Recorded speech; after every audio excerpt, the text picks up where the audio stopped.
Hey guys, so I was talking to our team of agents. For those of you guys that don't know, we run an insurance agency. We recruit, train, license entrepreneurs in the insurance industry. And I was talking to the guys, and I said, "There's kind of a cycle that I've experienced for myself. A belief, right? Whatever you believe, right? That leads to you making a commitment, right? If I believe something, I'm going to make a commitment. When I make a commitment and I commit to doing it, that produces consistency. When you're consistent and you're taking consistent action, you have consistent behavior, you have consistent thought, what that leads to is a new result. And when you get that new result, what it does is it builds a whole new belief. So a lot of times people want to change their beliefs and they try to work with people like, well, let me change the way they feel about this. Let me change the way they think about this. And that's great. You should challenge people to think better. If there is a better way, right? You should challenge people to maybe look at it from a different perspective and maybe have a paradigm shift, right? But one of the best things that you can do is you should challenge people, right, to assess their beliefs, and based on these beliefs, are these true? Are these not true? They're not true. So what can I do? What should I do? What would help me accomplish my goal? Hey, these commitments, right? And instead of changing the way I feel about the situation, let me actually make a commitment in this area of my life. You make that commitment, right? And what that does is it helps to produce consistency. It's very difficult to be consistent in something that you never committed to. And so a lot of people, they say, hey, I'm going to go try to do this to be consistent, but they never really made a commitment. Like when you make a commitment, now you're going to be consistent. You should be consistent. You should follow through. And then when you do that and you follow through and you're consistent, the results that end up happening from working out every day, reading every day, going to church, reading the Bible every day, being a better person like the commitment, waking up early, getting into the office early, staying late, getting the job done, hitting your numbers every day, the commitment, right, that produces this consistent result. This consistent action, produces consistent results. And these consistent results create a new belief system. And that's how anybody that's grown anything has done it. When they first got started, they had a certain belief system, and that's why they were getting the results that they were getting. And then later in their life, they have a new belief system, and that's why they're getting the results that they're getting now. Successful people have created different beliefs along the way to where now they know their truth, right? When you know that there's a truth, there's an actual real way of doing something that produces consistent results.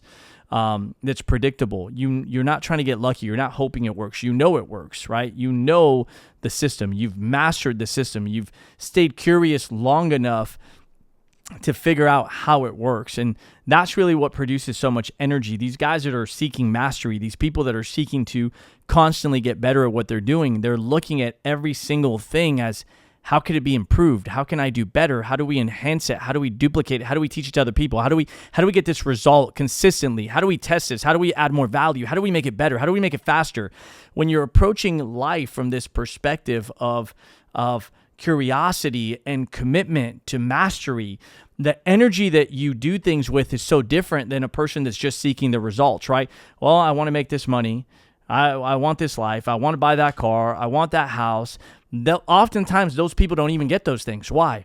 Because they're seeking the result versus seeking the process. They're seeking the result versus actually committing to this process of mastery.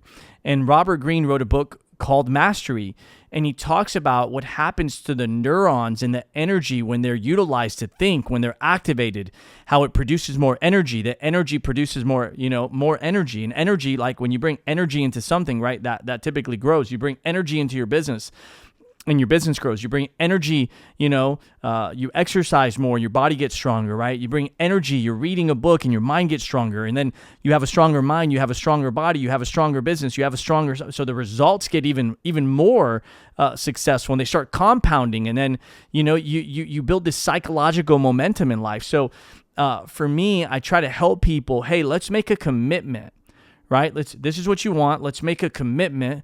Let's perform consistently.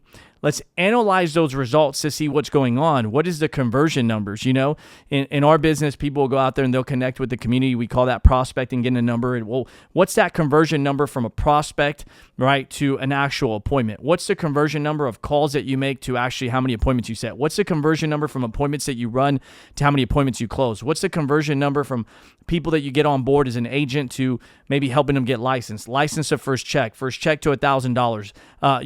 license to first $10,000, $25,000, $50,000, $100,000. Then you start measuring speed, right? How fast can I get that done? How fast can I get a person licensed? How fast can I get a person a first check? How fast can I get a person promoted? And you really start analyzing. You look at numbers and you look at trends. You look at the people that are actually succeeding. What's the common denominator? Is it a certain characteristic of that person? Is it a certain belief system? Is it a certain, something in their nature? Is it a certain amount of pain? Is there a certain reason that these people want it more than these other people? You start being curious about nature. You start being curious about understanding things, curious about people, curious, like this curiosity. There's so much energy in curiosity. And when you start approaching it this way, right, all of a sudden your results just start compounding and you form a whole new set of beliefs. But it all started with actually making a commitment to be consistent. And so for those of you guys that want to start getting a whole different result, the question is, what commitment have you been avoiding to make, right? What are you avoiding? Typically the area you're avoiding, that's where you have the greatest opportunity. Well, the area that you're afraid to make a commitment, that's the area you have the opportunity. Whatever that is, whatever you're afraid of, right? Because, I don't know if I'm going to be able to do it. If you start, by the way, you're going to be further than you were, and that's going to produce confidence, right? And then that confidence will produce a new result, and that new result will produce a new belief system. So hope that adds some value to you. If it did, guys, please subscribe, give it a thumbs up, and we'll see you on the next one. Take care.